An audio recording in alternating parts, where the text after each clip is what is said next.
Hey writing class, welcome back to another lesson.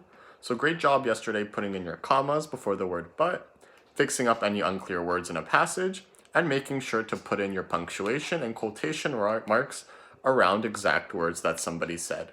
So keep up the awesome work. Once again, before you begin today's lesson, please look at yesterday's lesson and see if you have any corrections to make. Today's class, we're going to look at lesson 36, parts E and F. So let's get started. So I'll read what it says in our book for part E. So find part E in your workbook. You're going to write each sentence so it begins with the part that tells where. So let's look at sentence number 1. 2 boys were eating in the big room. So now we have to rewrite the sentence so it begins with the part that tells where. Right? So once again, let's ask ourselves, where were the boys eating? In the big room. So in the big room is the part that tells where. So we're going to want to begin our sentence with in the big room. So in the big room is our part that tells where. And then the part that was at the beginning of the sentence is now going to go at the end of the sentence. So 2 boys were eating. 2 boys were eating. And we're almost done, right? So we rewrote the sentence. So now right here in the big room, this is going to be our part that tells where. Now it's at the beginning of our sentence, right? In the big room, 2 boys were eating. But what we have to remember is after the part that tells where, if it's at the beginning of our sentence, we need to add our comma. So I'm going to put my comma right over here. So now it says, in the big room, comma, 2 boys were eating. So now what I want you guys to do is look at sentence number 2 and number 3 and rewrite the sentence so the part that tells where is at the beginning of our sentence. Once again, after the part that tells where, don't forget to add in your comma.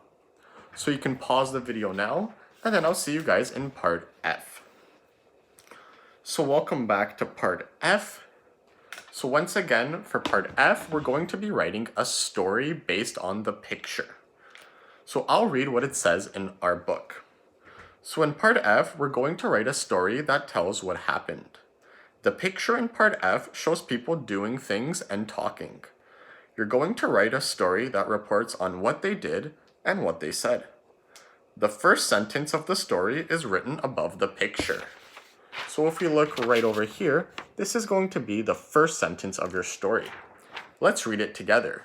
It says, Mike and James looked at the robot they had just assembled. So that will be the beginning of your first paragraph. Then we have some exact words that are said. So if we look at the robot, his words are, I must destroy, I must destroy. If we look at James, his exact words are, this is a disaster. And then if we look at Mike, his exact words are, I told you to be careful when you put the wires together. Right, so remember, each time somebody new starts to speak, we must start a new paragraph. So since we have 3 people speaking in this story, we're going to have 3 separate paragraphs. So once again, each time a new person speaks, we need to start a new paragraph. We also have some vocabulary words right underneath the image to help us when writing our story. So let's read these words together. We have the words wrecked, haywire, fishbowl, scared, television, and overturned. And we also have 4 checks to help us write our story. So I'll read the 4 checks. Check 1 asks us, is each sentence punctuated correctly? Check 2 asks us, did you begin at least one sentence with a part that tells when? Check 3 asks us, are there any unclear words in your paragraphs? And check 4 asks us, did you start a new paragraph when another person started to talk? So once again, don't forget, since there's 3 people speaking, we're going to need 3 separate paragraphs. So let's write the first paragraph together, and then we can write you guys can write the last 2 paragraphs on your own.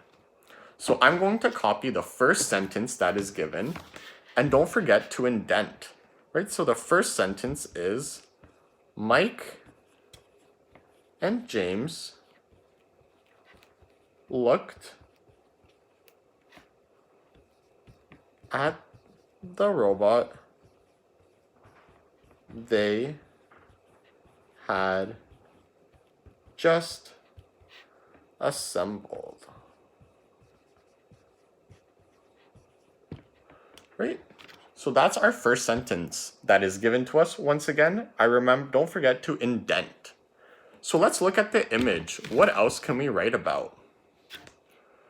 We can see that one of our vocabulary words is the word scared, and we can see that Mike and James are scared.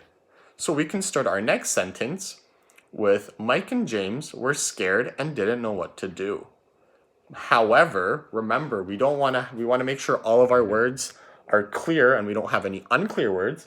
So we've just introduced Mike and James. So I can begin my next sentence with, instead of using their names again, just writing they. So I'm going to write, they were scared and didn't know what to do.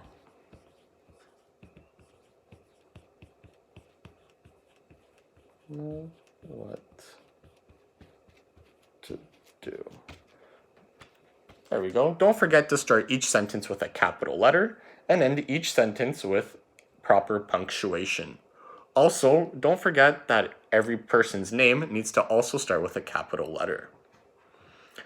One of our checks also wants us to begin at least one sentence with a part that tells when. So maybe in our next sentence, we'll begin it with a part that tells when.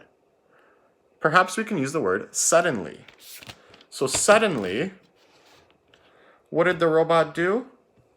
Right, you can see that the robot is breaking things. So we can write suddenly, right? I'm gonna underline this just so that we can see this is the part that tells when. And since it's at the beginning of our sentence, I need to add my comma. So suddenly, the robot began to break things.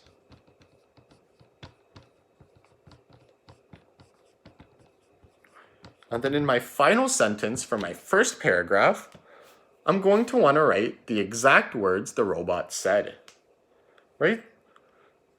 But I've introduced the robot in the previous sentence, so instead of writing again the robot said, I can just write it. It said. So it said, then I need my comma, quotation marks, and I'm going to write the 2 sentences the robot said. I must destroy. I must destroy. Period. And my closing quotation marks. So once again, guys, this is our first paragraph. This will be the longest paragraph that we have. Right? We wrote that Mike and James looked at the robot they had just assembled. We use the word they because we've already introduced Mike and James. They were scared and didn't know what to do. Suddenly, this is our part that tells when, right? Since it's at the beginning of our sentence, I needed to use a comma. The robot began to break things. We use the word it because in the previous sentence, I've just introduced the robot. It said, comma, my quotation marks, I must destroy, period, I must destroy, period, and then my closing quotation marks.